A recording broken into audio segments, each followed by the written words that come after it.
in the bottom corner. Give it up for RNG Pros, Bowman.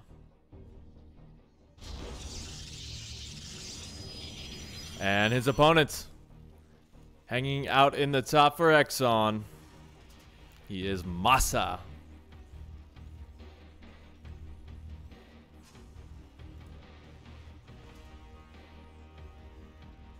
So this is gonna be a pretty good one. TVP is really interesting and kind of chaotic on the North American server, if I do say so myself.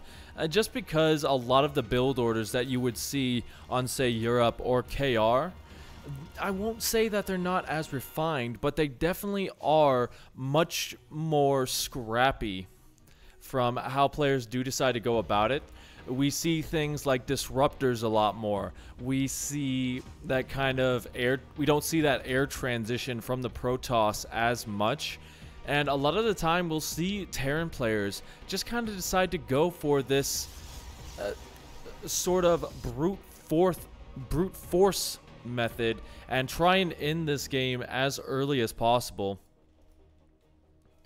Now we do see Bowman gonna hide that third base just because Masa doing a very good job of denying that natural for as long as possible. He got quite a bit of NG Bay cut down on there.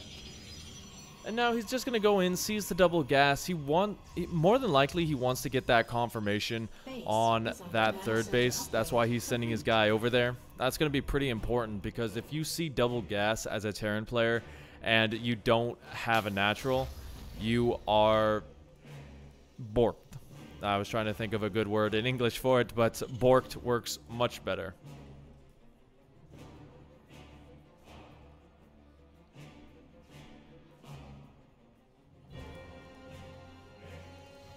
So on the other side of the thing, Masa has skipped a lot, just going straight for that first Marine, which is actually going to go straight into the third base with a bunker in the backfield. So Masa just really trying to delay and disrupt Bowman as much as possible, slow down his game plan, and set the pacing for this series.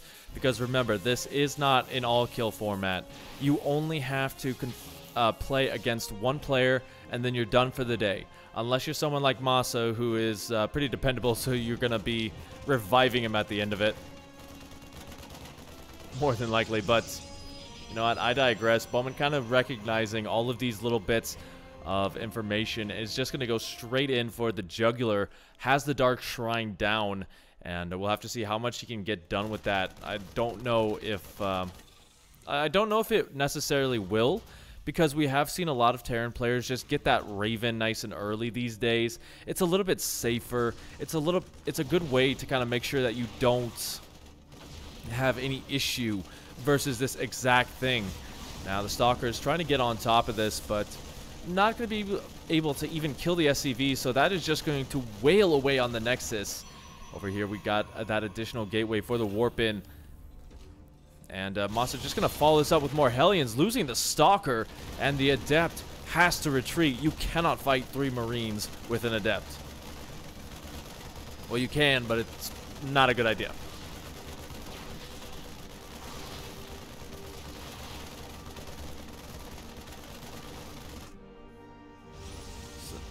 So now we see that Hellion run by coming in, getting a good spread on these. They do only 2-shot the probes, but 6 will go down, and that's a lot of denied mining time. Bowman actually only doing long distance mining as well, so all these small delays are really just building up further and further, and I don't know how much longer Bowman's going to have. He's only got one Invisiboy coming into the main base, or the natural rather. He's gonna lose his Nexus, and these Hellions just have absolutely no counter. This is about as bad as it can get. The Raven a little bit out of position though. Masa just gonna pull that away, and as that third base goes down, I think Bowman is pretty dead at this point.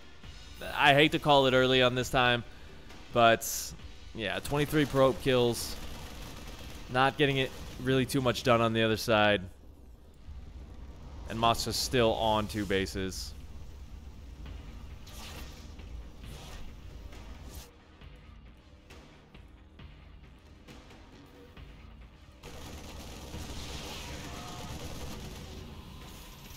little bit of a misuse of that pressure right there with that auto turret. A little bit of a mistake there by Masa, but kind of taking a look at it, he's trying to bring in another one. The siege tank will be on top of that, however. Drops the depots at the very last second to kind of bait him in. And now, yeah, Bowman, he's going to have to do a couple of things. And right now, he's not really doing them, essentially. He is just now going to be dropping that natural nexus once again, and he's still trying to make this work. I think that's his biggest issue. After this, you got to just go for the transition and hope to God Masa isn't coming across the map. Koreans OP, even if they're NA Koreans. You know what? I think Masa is OP in this scene. Like, I don't know what it is about him. He's just he just crushes through a lot of players that I really don't think he should sometimes. And that's not saying anything bad against Masa. He's really, really good. Must have done some online survey to pick his race for him. That's true. He might have done like a TikTok meme or something. Yeah, looks like we do have those units just kind of hanging out of the range. Stim pack is complete. +1 armor, or attack rather, is coming in. You know, the one thing I do like about Bowman right now is he is denying a lot of mining onto that main base, but again, that's not going to be enough. GG is called, and a pretty solid start to Exon for this first game of this best of 5. So, you know, there are plenty of players that you can utilize as Exon or risen from the Gosu, and they are definitely going to have to put a lot of maps on the board if they want to stay in it. They are currently 5 and 10, putting them -5 points from the top. And I think that's really going to hurt them quite badly, as I think next week, yeah, they don't actually play next week. So let me get our second map up. We're going to be going on to Death Aura. Sorry if I'm a little bit coarse right now. I've been casting a lot of StarCraft 2 in the last couple of days. So a little bit more of a chill stream. I apologize for that.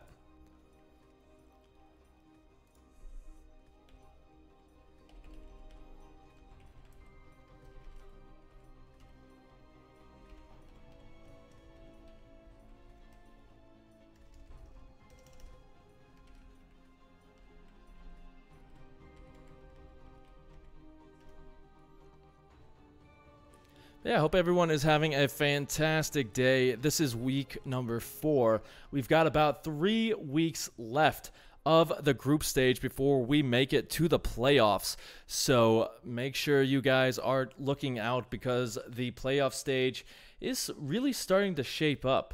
Alpha X on the top 9-6. They are playing over on Winter SE2's channel right now, and they are, you know, they are going to be doing pretty well in the group. I think they do have a very powerful North American roster.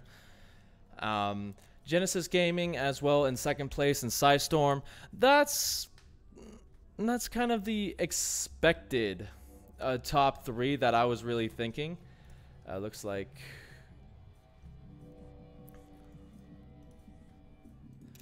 I'm just gonna get these players in, but yeah, kind of the expected top 3 for this event overall. And then Cham, Nina, those two, obviously really good players. Nina's group has struggled just a little bit, though, which is interesting because they do have Special on their roster. Just haven't been able to really use him in that regard.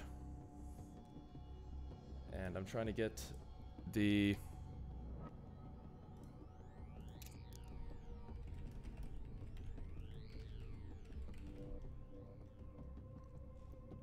into the lobby.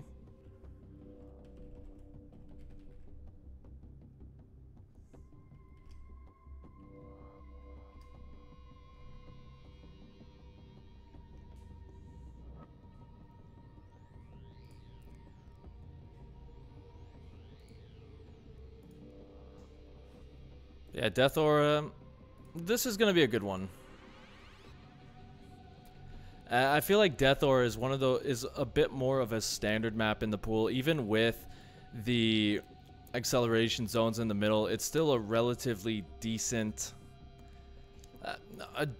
macro game map that we can get to see. And yeah, I've already got the player for Exon, just waiting for Risen's guy.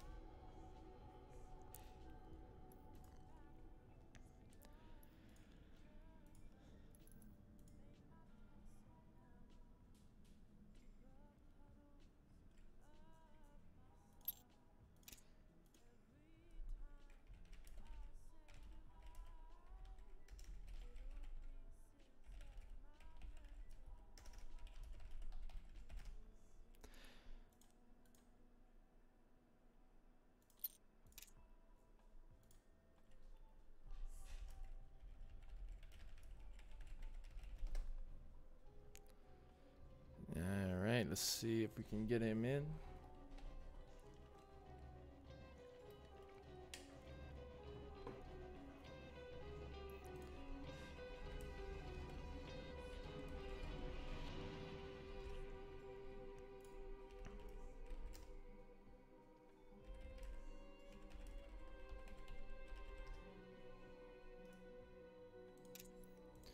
And try this again.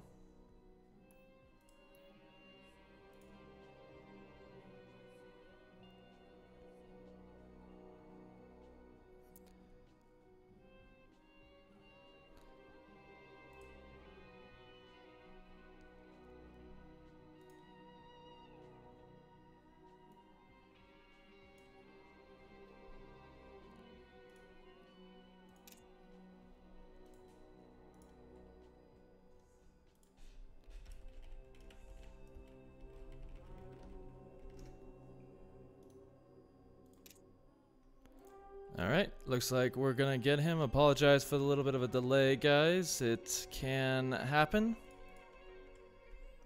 sometimes when you're doing these live events.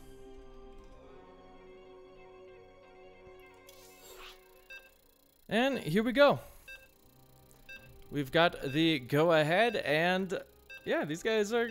This is gonna be a good one. It's a PvZ. I'm not gonna give anything else away until we get into the introductions, but I am actually really excited for this one because one of these guys, I was actually on a community team with him just last year, it was actually.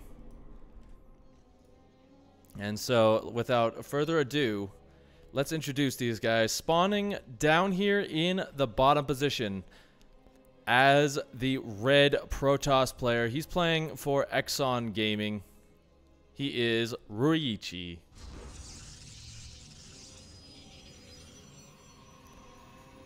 And his opponent, he plays for Risen from the Gosu, and he is also the noise when you're trying to call a cat. Give it up for...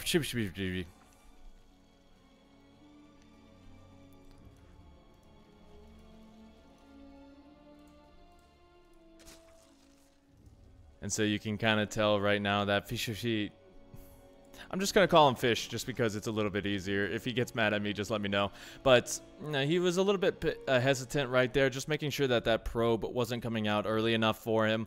But he is going to be able to get the natural down, which is kind of a rare sight sometimes in this matchup these days, just because that first probe is usually more of a nuisance, meaning that you see a lot more players just deciding to go for that third base much, much quicker in order to keep their build order going on in. Right now we do see a little bit of a scout as he's getting his natural up before Cybernetics Core. So going for a more economic route. And honestly from here, you are down one game. That's not the biggest deal of deals in a best of 5. In this sort of tournament mindset though, you do not want to be dropping too many maps. If you can win the series, that's perfect. But if you're doing it every single week on a 3-2, while everyone else is winning it with, say, a 3-0 or a 5-0 or etc., since all maps are played, then you're going to run into problems later on during the line for the playoffs. So, yeah, I think right now Ryuichi just wants to be starting to drive up the scoreboard for Exon. And that's going to be the best way to go about it. As we do see the probe going to get a little bit of a pokey poke as he gets chased back across the map. His wall, this is the good thing about Death Ore for him, though. It only takes 2 buildings to complete the wall. So any sort of little bit of a Ling Flood or a Baneling Bust or such can be a little bit less potent, which lends to a bit of a longer game. And we do see he's going to be going for potentially Void Rays.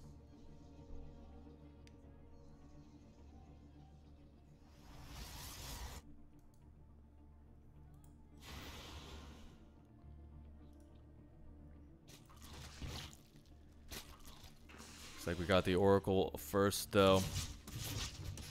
That's going to be good for a little bit of harassment, as the Adept going to be shading in and faking it so that he can get out with his life. It looks like Fish did get a little bit of a scout in, though. He sees pretty much everything, recognizes the Oracle, so he can respond just by dropping down a couple of Spore Crawlers. And honestly, that's all you really got to do. The Oracle, not that much of a threat in this matchup. Although, there's no Spore Crawler anywhere on this map yet. And by map, I mean base. I forget English, like, with alarming frequency.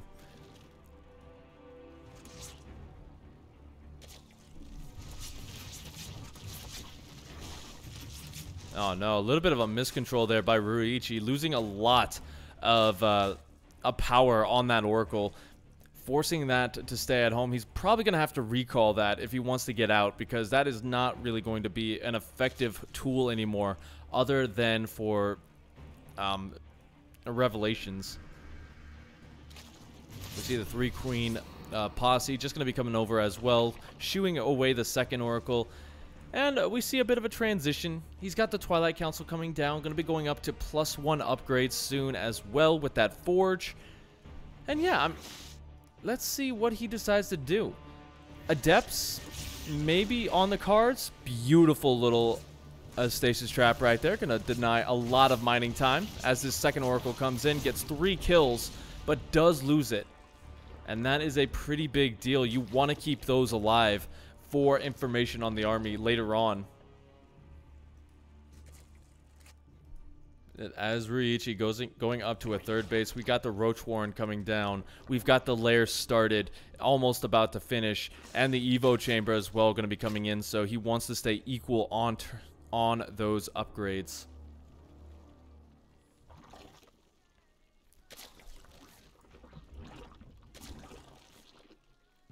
And we see that big power-up gateway with the charge about halfway done.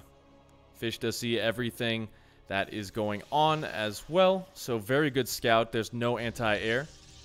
I think that's going to be the most important indicator to him, that he's going to have a little bit of a timing where there's not going to be too much on Ryuichi's side of the map. And I mean, if he just pumps out a ton of roaches, that might be pretty good, especially if you can just augment in the queens a little bit. But I digress. I'm going to let him do his thing. The Stasis Trap does go off in the end. Very, very close. But that's a lot more denied mining time for Fish. And you know what? That's a little bit of an indicator here that he is getting angry as 11 roaches join the fray.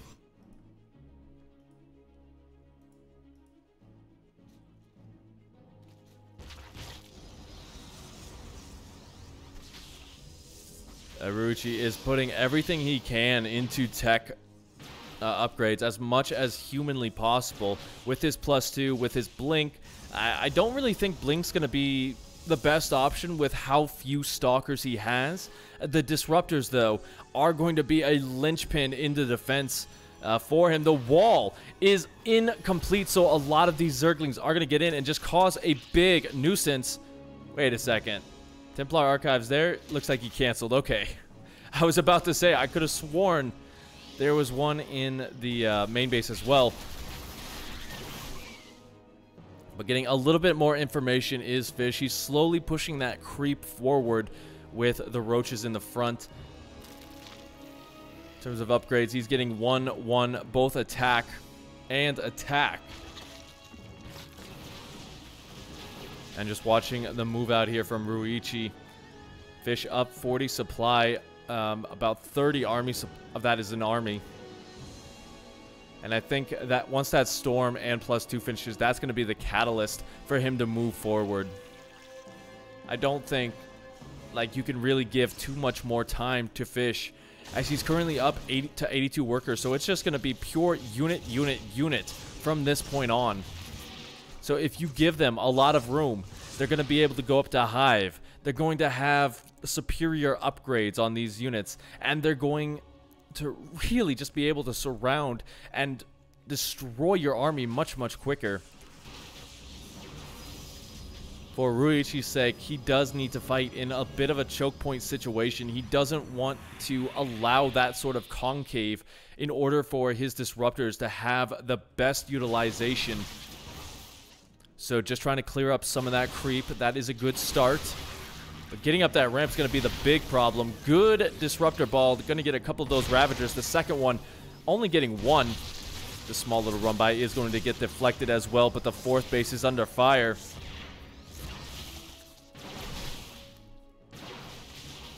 Now Rui just kind of rotating around, looking for his spot. A good little split there at the end. Not going to lose as many Ravagers as he necessarily would have, but there's still quite a bit of Zerg up this ramp. Disruptors doing everything they can to try and disengage. But even going to take a couple of those bile shots. We see 25 Banelings on the production tab. 25! And even taking a look at it, we haven't seen Storm utilized at all, even though he does have that available to him. No High Templar are in this army. I think he morphed them into Archons just to keep them safe. But, you know, that's going to be your best bet, is to add in some more. And now we do have a couple of High Templar coming on in. The Ling's going to catch the Zealots of Ruichi, but Fish is trying to catch this army out, force the engagement. Rui has to hold on. He has to do these little bits of harassment. He has to keep the army at home for Fish.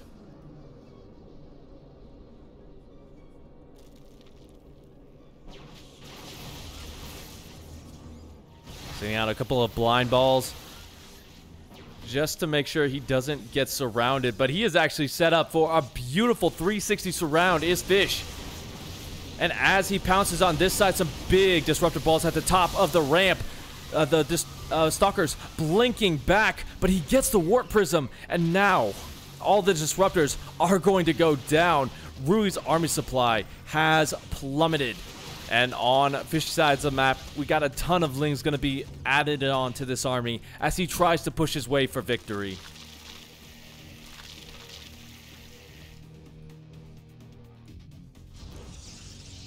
Hey, how you doing? You're not really a Protoss unit.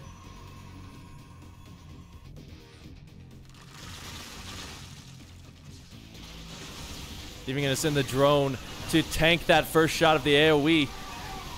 Fighting in a choke point, making sure that those Zealots can't get the best surface area. Again, not utilizing the storms, only utilizing the disruptor balls is what's killing him in this game. And I think this is going to be enough for Fish to finish it out, even getting some beautiful bio connections there, and the Banelings finishing off some of these very weakened off Stalkers. Looks like we are going to have Risen get on the board in this game number 2. It's all kind of a matter of closing it out. Taking a look at the supply, 168 to 123. Taking a look at the fight as well. He's only really getting the banelings. He's not cleaning up a lot of these ravagers, a lot of these roaches. And Colossus are nice. I got to give him credit for getting those up, because that'll help out quite a bit against some of these banelings, but he doesn't really have a lot of support for them. He's relying on the force fields, and there are plenty of ravagers to make sure that that's not going to work for him. We see a little bit of a run by coming in for the banelings, but that will get caught, so that is just a very big distraction. Rui not paying attention to his fourth base. The cannons dropping like flies. The shield battery not even going to be overcharged till the very too late moment. And losing all the probes on that base. Fish doesn't even need to engage anymore. He is doing fantastically swimming. Yeah, I don't know what I say either sometimes, but oh, here we go. The baneling's going to be making their way in. Rui going to be looking for some counter damage. He needs to stay out on the map to take some of the pressure off, but that is going to send him down to 46 workers. So every unit he loses is now even more critical for him. Not using the force fields. Guarding shield popped at the very last second. Those are some very late force fields, and they are just going to get broken down by the Biles. Not that many roaches, I gotta say, but he is on Hive Tech, going up to +3. Taking a look at the larva count, he doesn't really have a ton to work with, but he is still maxed out, and Rui is in a position to get surrounded once again. And just trying to send that blind bile ball, or disruptor ball in the backfield to try and prevent that, but this is his army surrounded as those Colossus get yoinked away to their deaths. Yeah, there's not really too much Rui has left in the bank. And we should be seeing the tap out here in just a couple of seconds.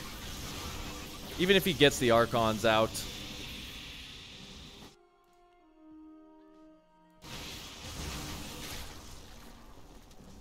I gotta say, though, he is doing well to try and help push this back, but it's just the fact that every single unit he's losing are these very expensive gas tier units.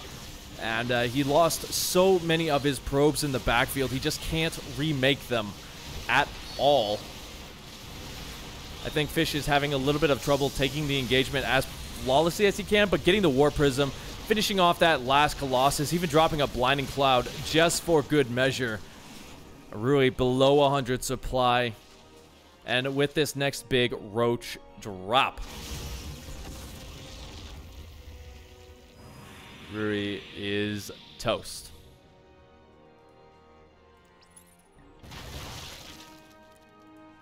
Hey, Gildan, I got your lineup all ready to go. Sugar sent it to me, so we're gonna make sure that we get your players in and give them the dedication that they deserve. Same for Exon Cham, because we are tied up in this series, one apiece. It's all kind of just a matter of crossing your I's, dotting your T's, losing one of the Vipers for free. A little bit sloppy. I don't know why he yoinked the Disruptor over there like that. Kind of just flexing on Rui. As he comes up, the fourth base is completely under fire. Just going to focus fire it down. He has the units to do so. And yeah, I feel like the biggest problem for Rui is he didn't utilize all the tools at his disposal. He's had Storm for the longest time, but he tried too hard for the Disruptors. That's the only way I can think about it, honestly. But yeah, Fish will take his game, and he is done for right now. And let us see map number 3. We're going to be hopping into a lovely shade of light in Lightshade.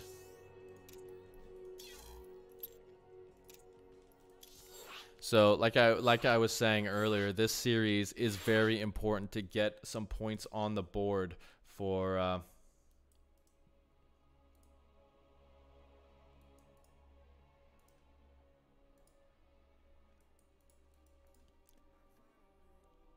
yeah, because they are running I'm pretty far behind in terms of that score count. Let me get this game started up. Hang on.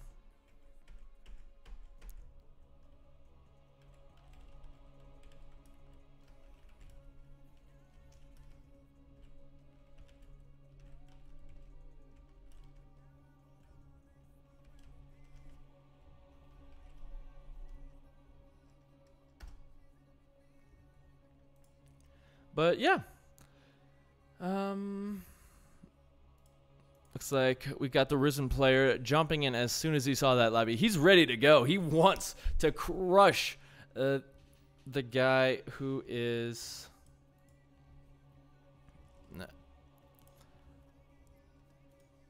gonna be his opponent, and we've got... Oh my goodness. If you like good StarCraft 2, you have come to the right place for this one.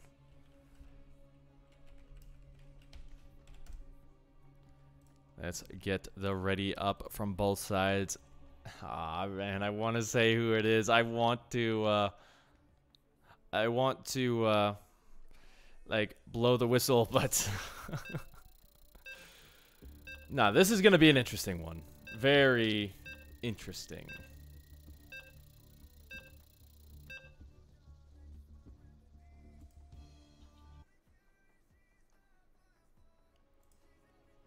See if I can pull up a little bit of history here. Pulling it over to the side. Thank you all for tuning in so far. Really appreciate it.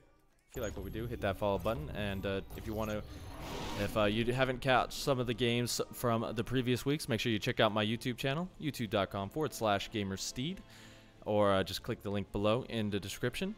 I have all of the games uploaded there. I'm just going to double check that tomorrow.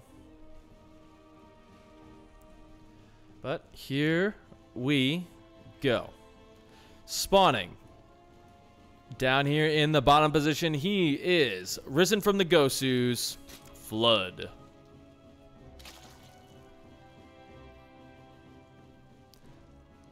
And his opponents. Up here in the top, the team captain for this group, he is Cham, Exon.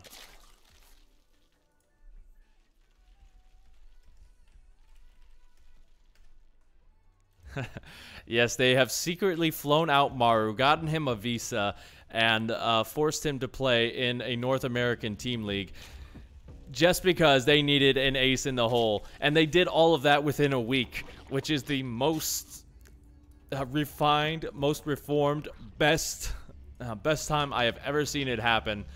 Good for them.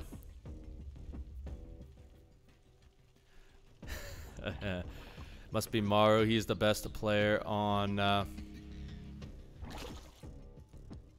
Risen. That is dang right. Maru is the best player on Risen from the Gosu. You heard it here first. He left Team Envy.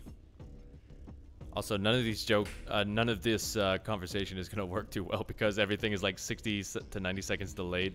So by the time it actually gets out, it's already old news. Have we ever seen Jotun versus Maru before? I don't think so. Not 100% certain on that. Don't quote me.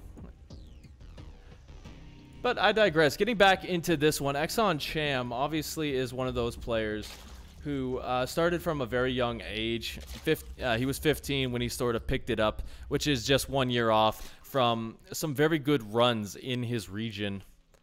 You know, taking care of Copa America, getting a consistent third and second place in a lot of very premier level events down in Latin America. And as we see, Flood sending a couple of lings across, just trying to get some information. Not really going to be too aggressive, it looks like, from either side, as we see the third base in different positions. Flood going to be going for a more aggressive third location that's going to be a little bit more difficult to defend, but it gives him a better concave. And, you know, Cham's just going to stay with the high ground. Gives him a little room, but it does open him up to these little side counterattacks.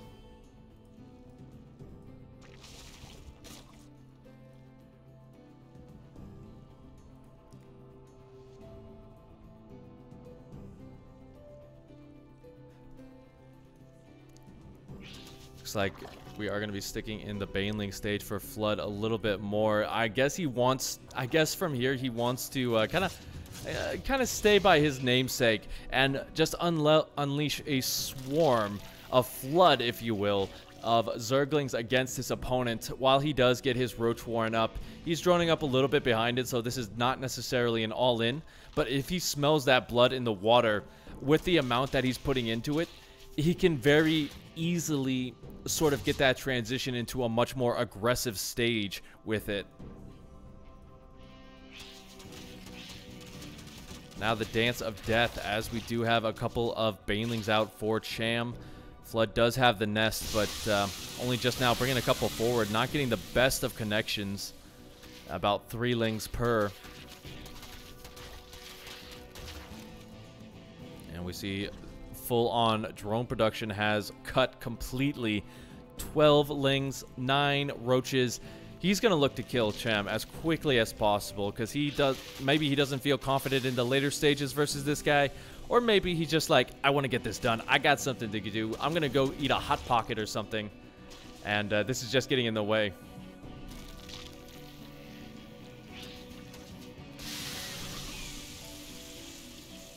And Cham, though, rotating around, utilizing the fact that those roaches won't have any sort of speed upgrades.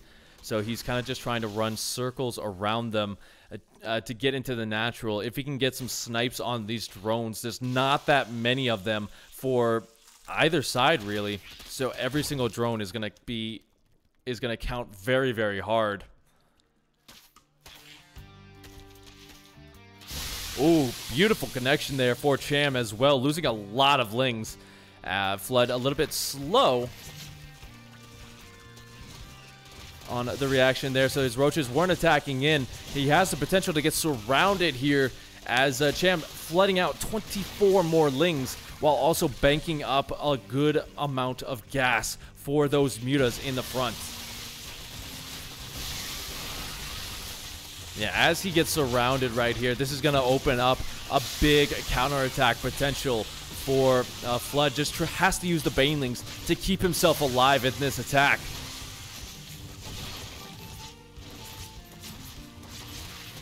Yeah, even just kind of forcing these lings to stay on the low ground. Good pull away from Cham. He is having a little bit of trouble fully committing to cleaning it out just because those Banelings are there. And Flood is still pushing his way forward. He set himself up pretty nicely in this little position, but now the mutas are going to be on the way. And they can absolutely tear through the Banelings. Trying to get some good connections on the drone line is Flood, but he will clean up that spine crawler in the front. Gonna get maybe 14 more lings, but he's got to get a little bit more. And he knows it. That's why he's kind of trying to focus down those drones as much as possible. The muta's making it very, very hard for him.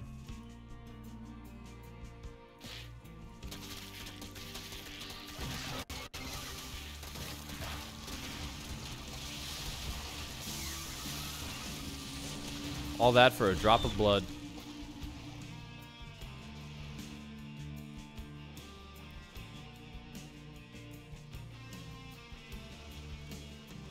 But now Flood is in this kind of position where he does need to stay aggressive with these units because he needs to kind of keep these, try and force these mutas to stay home to defend. If he doesn't do so, then he's just going to get overrun because he doesn't really have a lot of static defense at home, if we can kind of see. No spores, just relying on those queens for that mobile defense.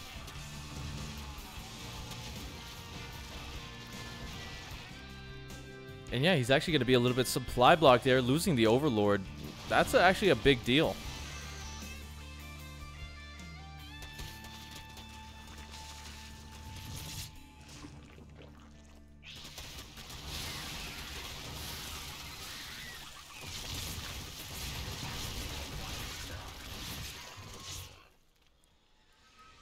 Good positioning on those queens, going to keep that alive for as long as possible as well. But now the Banelings are gone.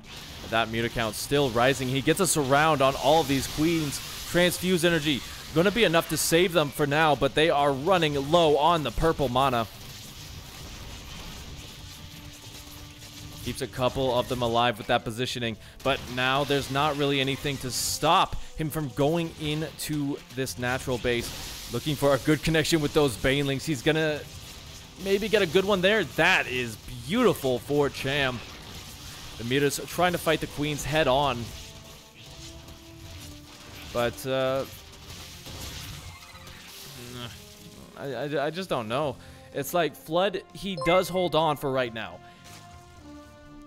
He will survive for a little bit longer because he was able to kind of clean up some of those Mutas. As we can kind of see, 6 going down for Cham. So it's not going to be that scary Muta ball that he might like. But a lot of denied mining time is going on for Flood. He's not mining with these 36 workers. Thank you, KJ Freedom, for the host. Welcome, welcome, guys. Hope you had a good FSL.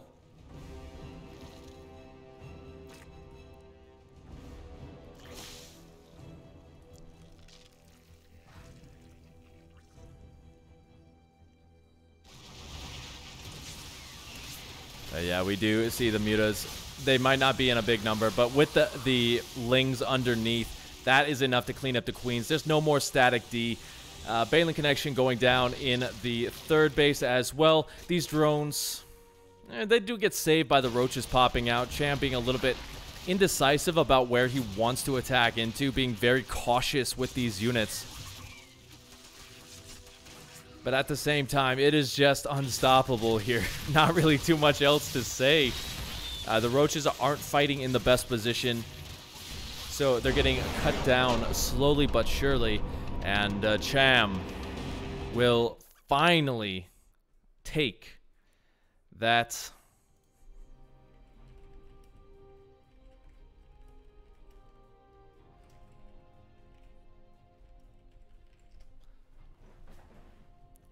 And we'll finally take that one. He puts his team up 2-1. Let's see what we got for map number 4. We all live in a yellow one of these, and it's a little bit cramped.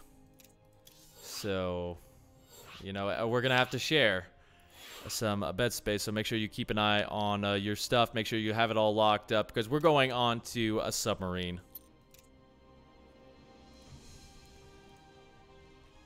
And let me get the lobby link up.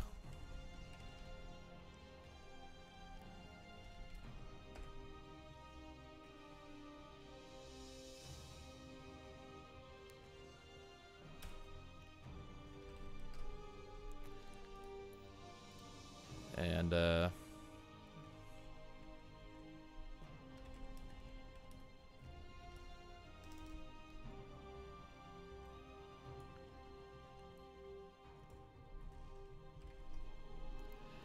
let's see who now. These guys do have smaller rosters. You know, there's not that many players on them, so they are running out of options. Cham, they can still rely on players like BioIce and Response to come out and do pretty well. And as well, they have the ability to bring back Masa in game number 5 if they so desire. Risen from the Gosu absolutely has a huge roster, and I do know who the 4th player is. So let me see if he doesn't join in the next second. I saw him chat I saw him in chat earlier. So if you know who you are, come on down.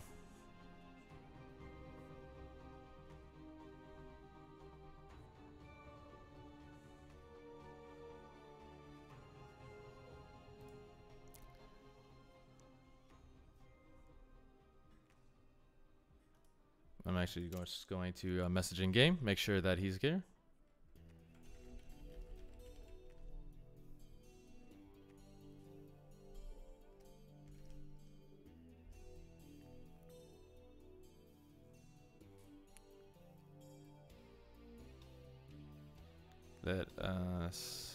See, but I'd like to thank you all for tuning in so far. It always is a pleasure to bring some North American StarCraft 2 to you guys. I do a lot of KR events, and I can tell you what, they're sometimes not as exciting because just like that last one, so scrappy, so good because of the fact that even though, you know, Cham was so ahead, one bad Baneling connection, one bad fight versus the Queens, and there would be so much trouble for him.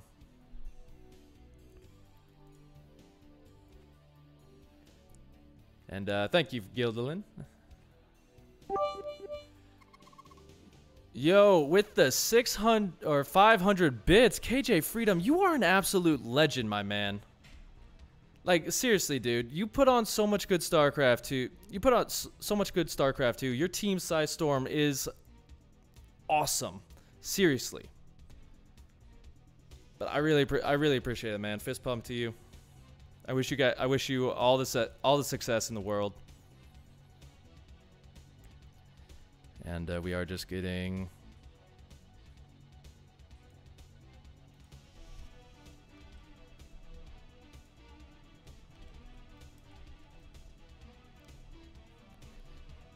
just waiting for the player to come online, so I apologize for this little bit of a delay.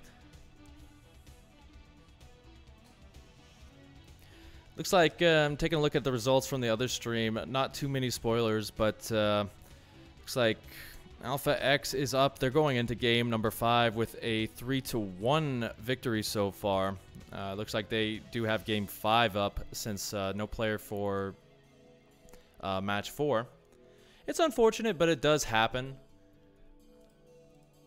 You know, sometimes, you know, a player, he gets caught up at work, or he has to deal with a family member or put the kids to bed.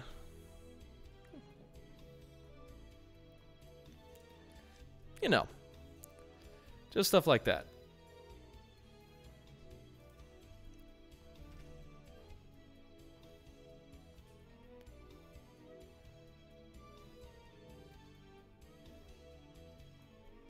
But we are still waiting for a Risen's player. I've been talking to the in-game chat, so we already know who Exon is pulling out. Cham gave me a little heads up on that one, and he is sitting here ready to go.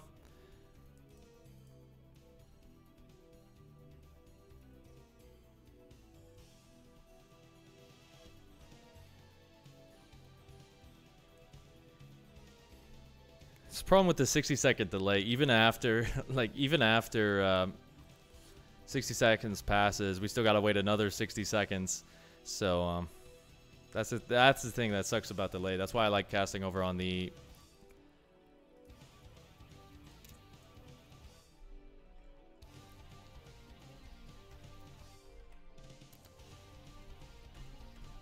All right, there we go. We got both players.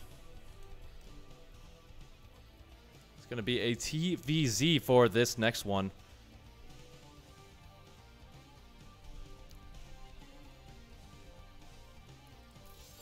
Finally, some good TVZ action. I think this is the perfect map for TVZ, by the way, because even though it is considered kind of Terran favored in some aspects, you know, there's still a lot of opportunity for growth, for destruction with that swarm, because there are those kind of roundabout paths. There are a lot of choke points, so if you can get some good Baneling connections, you're going to do fantastic. And yeah, just overall, it's going to be a very fun game number 4. So let's introduce these boys so that they can do the talking for themselves with me talking over them at some point. Spawning down here in the top position, give it up for Full Heart.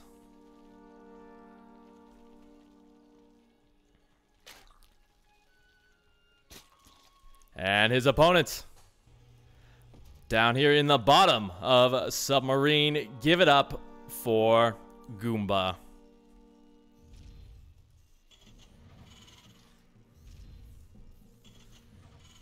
And you know what? I was thinking this like the entire time Goomba was talking in the chat as well. I want to see him play against Raynor. Not because I think that would be a great game, but because Then you could say, like, an Italian jumps on Goomba, and just a lot of Super Mario memes with it. A cringy laugh right there, but there we go. So we see both of these sides just playing it pretty standard to start things off. I don't think these guys are going to necessarily cheese a lot on this one. Even though it is a very short rush distance, it opens itself a lot more to all-in builds rather than cheese. I know that kind of sounds a little bit weird, but those early cheeses, they can't do as well because you get that scouting information. You get the idea that there are roaches out, that there are a ton of reapers coming your way, and so you can defend it a little bit easier. But, you know, on the flip side of that, like I was saying, with like a big +1 roach attack, that rush distance is the opposite. It's impossible. It's almost impossible to stop without knowing it.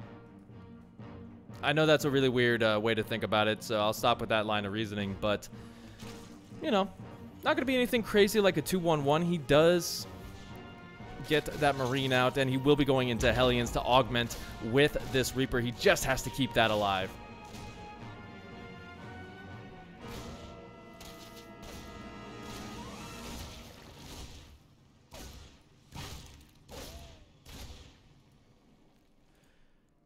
No third base just yet. He probably will throw that down in the next half a minute or so. He's just kind of droning up. Did lose a couple, and by a couple I mean one of those lings. But he does get that first Creeper Doomer down, and that's the most important thing for him. Getting that up means that he's going to be able to connect that third base much, much quicker. And, you know, just keep him safe.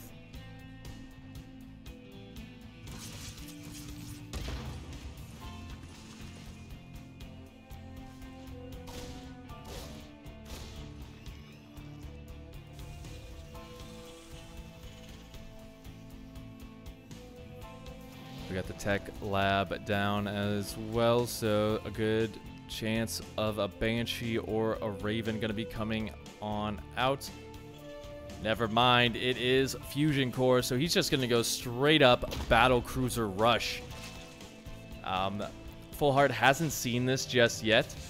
He does have his guys in position to kind of jump in when he feels ready, and he will have speed, Pneumatize Carapace in just a second.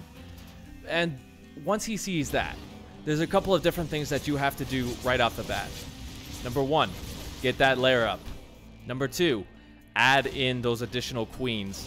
And number three, spread that creep as crazily as possible. Because Goomba is going to be investing so much into that. Hold that thought, as some beautiful connections with those Hellions. Roasty toasty Zerglings in the front.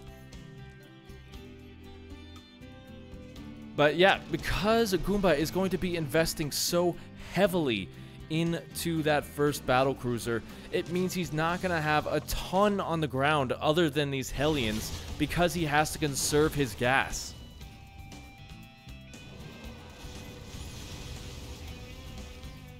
And we can see he did get that vision up. Sees pretty much everything. The Ling's just trying to get on top of some of these weakened Hellions. You know what I would love to see for Goomba right now is just drop down that armory and go for the jugular, since there's not really a lot on the ground for Full Heart, and that's exactly what he's going to do. Might not even need it so far, because he just dives right on top of this, and the barbecue has begun. I like to think of drones as prawns on the Barbie. Oh my goodness, a very good connection right there. Can't follow it up.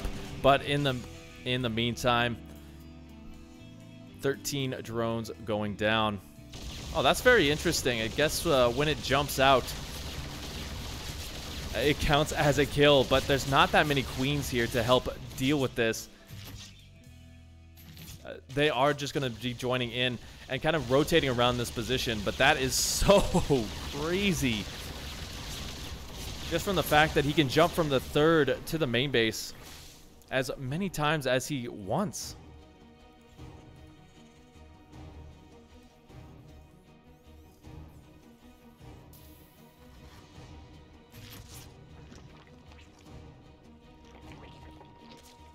And behind this, he's going into mech.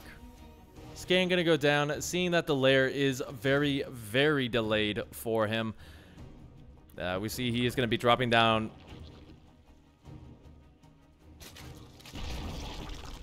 I was waiting for him to recognize that.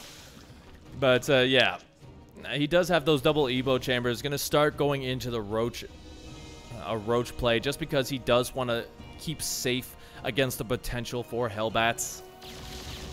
And on the plus side of that, he's setting himself up for what looks to be a very aggressive attack coming in, as Guma going to be taking his third base a little bit later. Now this has the potential to either win the game for Full Heart or cost him everything. It all depends on the timing. 2 tanks are on the way. The Hellion count is increasing, and Goomba is up 3 army supply, while also going to be harassing with these first couple of battle cruisers. There's no +1 out of that armory just yet, but he will have Infernal Pre-Igniters, so he's going to be 2-shotting a lot of these Lings.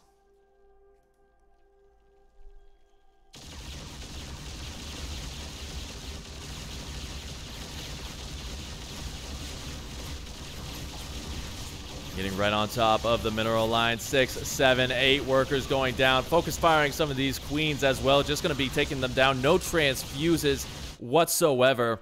He tried to go in there, but that wall is fully complete. And I think with that battlecruiser coming in, this is going to be a little bit of a slower death. I just don't know what Full Heart can really do in this situation. He's not even been able to drop down a Spire at any point. And his attack, like I was saying, he's not going for it. He has missed his big window in order to make it work. And just taking so much damage. I hate to call a game early, but when you see this kind of stuff, what can he really do? Yes, he's going up to that infestation pit, but he's only getting his 4th base now, so he's still equal on the base count with his opponent. Those are slow Banes, by the way. And the hits, oh, they are just continuing to come. Down below 100 supply again. He gets a couple of connections on those Hellions, but now getting surrounded. No roaches in the front to kind of tank some of this damage. Full on surround. 9 roaches, that's all he's got in the production tab. He just never really had the economy that he needed in order to recover.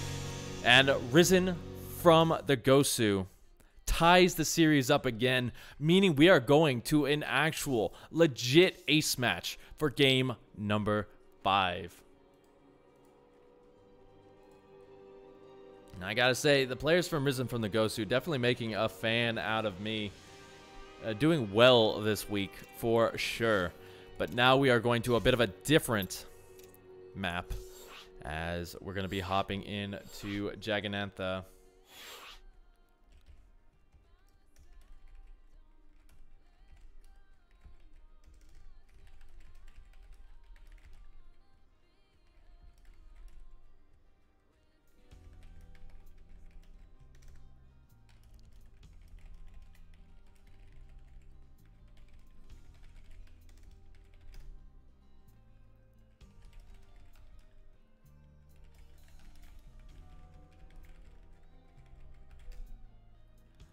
All right, map up, mod in.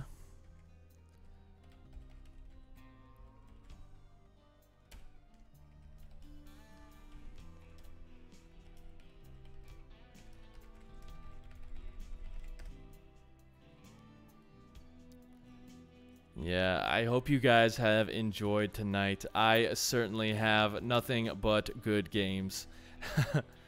You know, even if they're scrappy, I think that's the best game.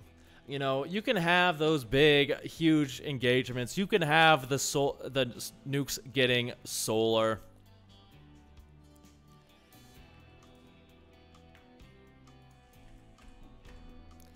But, I mean, you can talk about solar getting nuked by Maru, but when it comes down to it, nothing beats a good old NA shakedown.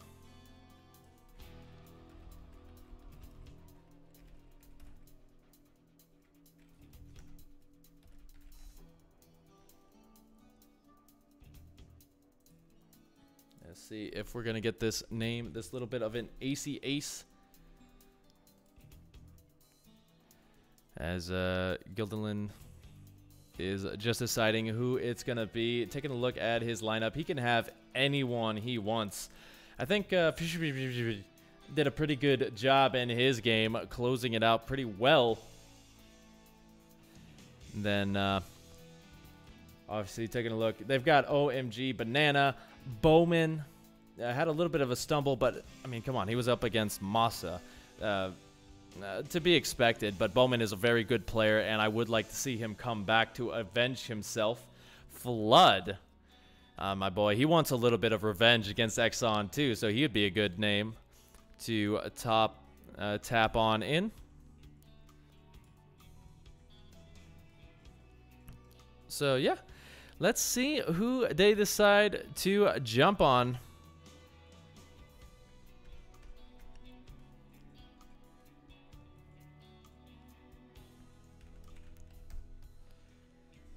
Let us see who they decide in, and looks like they are getting into the second series of the night on the other stream. That is, let's see, NA Clowns versus Exon Nina. They are in game number 1. I see Sugar putting up the lobby right there. That should be a good one. What happened with Alpha X and Psystorm Gaming? Ooh, a very close one. With a 3-2 map score.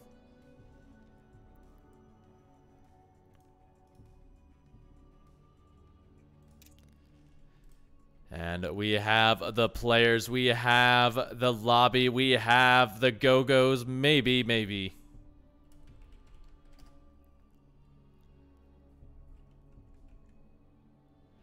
We got the first Go-Go. Let's get the second one. Let's bring the hype, because this game is going to be an epic TVT series. I don't know if that gave it up. I don't know if that gives it away. But you know what? Here we go. As soon as it loads in.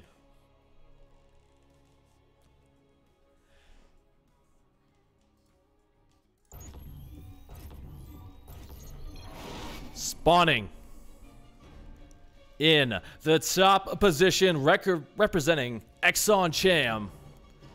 Give it up for Masa.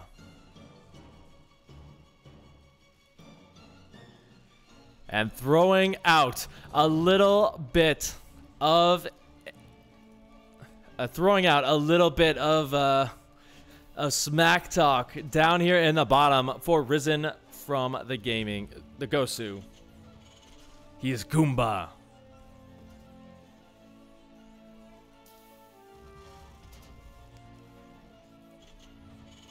And so a TVT for the ages, as we saw Goomba absolutely decimate with that mech style. Masa, I think he prefers that bio, so a little bit of a clash of styles there. I think Masa, he's a very aggressive player in this region, because we do see that he goes for these very big concerted pushes, especially on that third base, especially off of 2 bases. So Goomba is going to have to respond to that with a little bit of aggression on his own. TVT as a mirror matchup favors the aggressive player all times. And we do see he's going to be going for a little bit of a scout. Very worried about the potential of a 2-Rax or a 3-Rax Reaper build. Not going to see really too much. Both sides as well going for that double reactor, or refinery rather, which is just going to allow them to get up to the factory quicker. And yeah, get their tech up nice and well.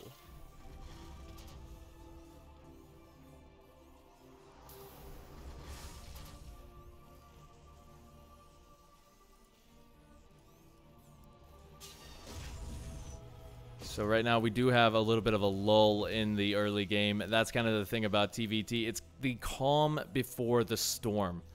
On Jaganantha as well, you have to be very very methodical about your move outs, because there's a lot of these kind of choke points where you can get caught on the high ground very, very quickly. And if you attack into an acceleration zone that has a couple of siege tanks jumped up into it, yeah, you're going to have a pretty bad time.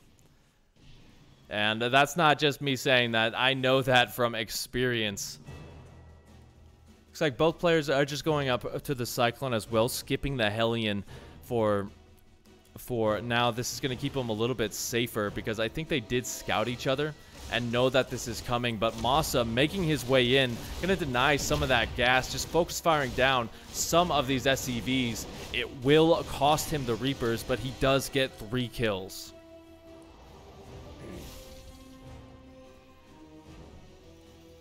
And behind this as well, Goomba did start up the upgrade. Did Masa hang around long enough to see that? He did not. As we all know, Cyclones, a very cheeky unit overall. But once you add on that mag field accelerator, oh my goodness, the snipes, the cutoffs, the kills are so, well, for Masa, annoying. But for the rest of us, beautiful.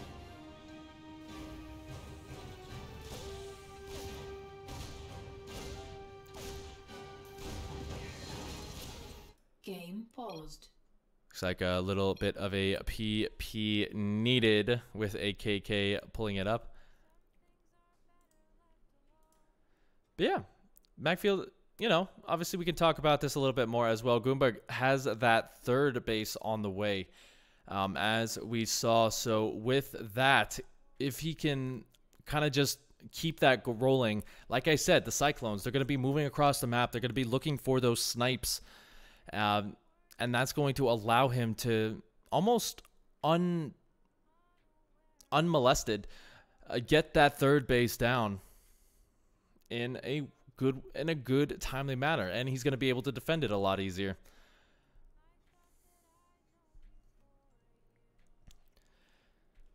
Just waiting for the go-go before we get back into that one.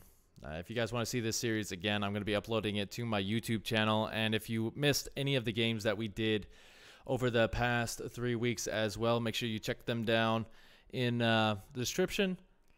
I've got pretty much all the weeks up. I think Behemoth was supposed to do a lot of the casting, but he hasn't been available.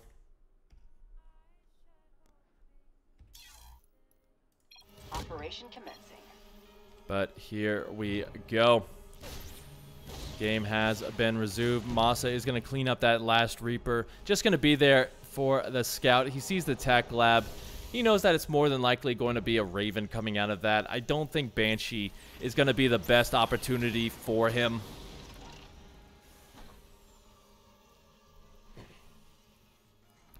But yeah, we see the first couple of Cyclones just kind of looking for those kind of angles.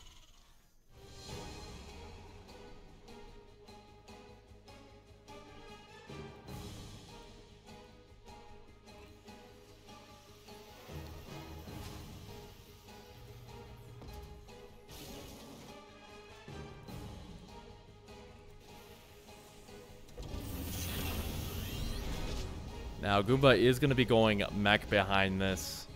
Looks like he lost a little something right there. Was that a kill on yeah, he killed the Cyclone of Masa. A pretty good little pick-off right there.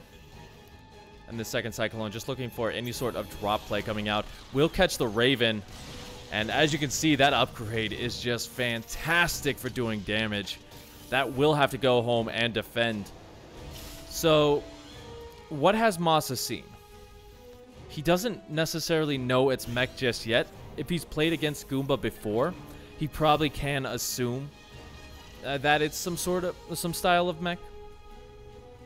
I gotta admit, I don't really know how Goomba plays most of his games, but once you kind of recognize this build order, this style, this battle mech, you know that you have to be a little bit more aggressive out on the map. I.e., you have to send some drops out. You have to pull your opponent apart just a little bit so that you know, they're always forced to remake these very expensive units, and also just denying that mining is crucial.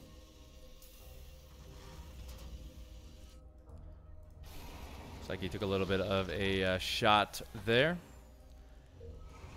Masa is still in a very defensive position with all of this 4 siege tanks. I'm really excited to see when he decides to move out.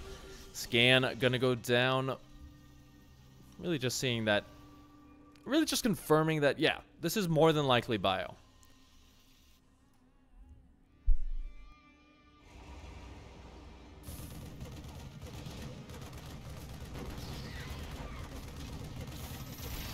Good Raven drop. Gonna get 4 kills, maybe a 5th. There you go. Also delays that starport, and that is actually a huge deal for Goomba. Even getting some denied mining time here. Looks like that one SCV has got a posse. Oh my goodness, I hope he recognizes that soon. Because fans, as we all know, can ruin anything in that SCV's career. You know, I don't think you want to be the SCV that everybody follows, because that just means you're going to be targeted down by the next big harassment. And there you go. He does recognize it in the end, but that is a lot of lost mining time for him. He does have the 3rd base, which Masa is just now taking of his own. But here we go. Goomba is going to try and be more aggressive. Goomba is going to go for a little bit of a push, as Masa has got a big... Those are Vikings. Like a lot of Vikings going across.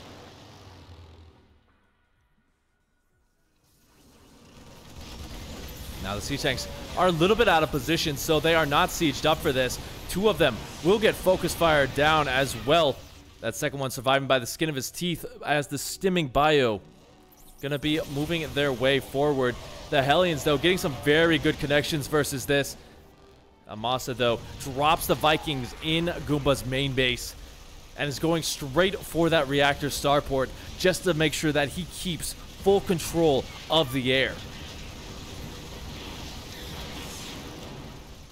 Wouldn't mind, might actually get a good connection there. Gets 2 of the Vikings, and now Goomba will be able to finally clean that up. But back at home, Moss is up 18 supply. He got 12 kills. And you're still not back on that gas completely because you only have 2 in there.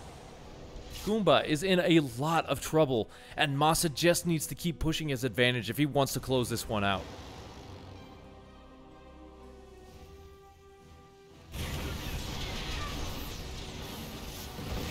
Beautiful connections right there, though, by those Cyclones, cleaning up all of the medevacs. That's going to make the attack a little bit harder for him.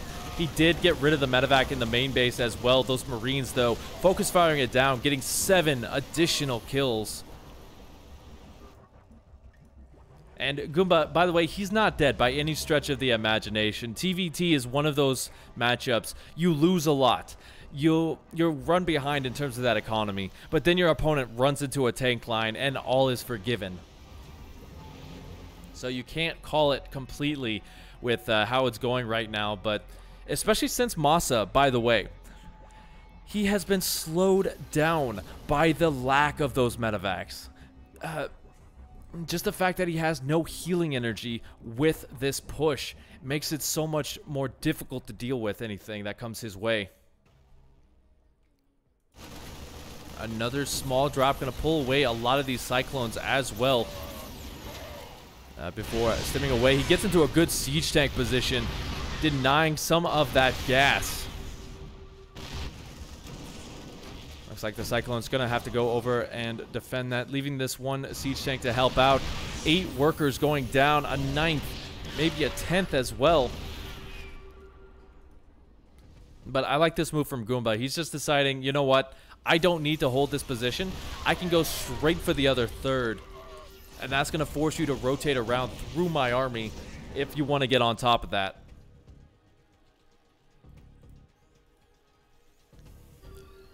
Now as well, kind of taking a look at the unit count. Goomba has taken that air advantage. Not really a lot for Masa with this small force that shoots up, other than a couple of Marines. And so that's another big thing about playing mech. You need to keep that map control. You need to keep, not that map control, excuse me. You need to keep that air control. Masa just inching his way forward, will get a siege tank and catches the run by of Goomba, and that is actually going to be it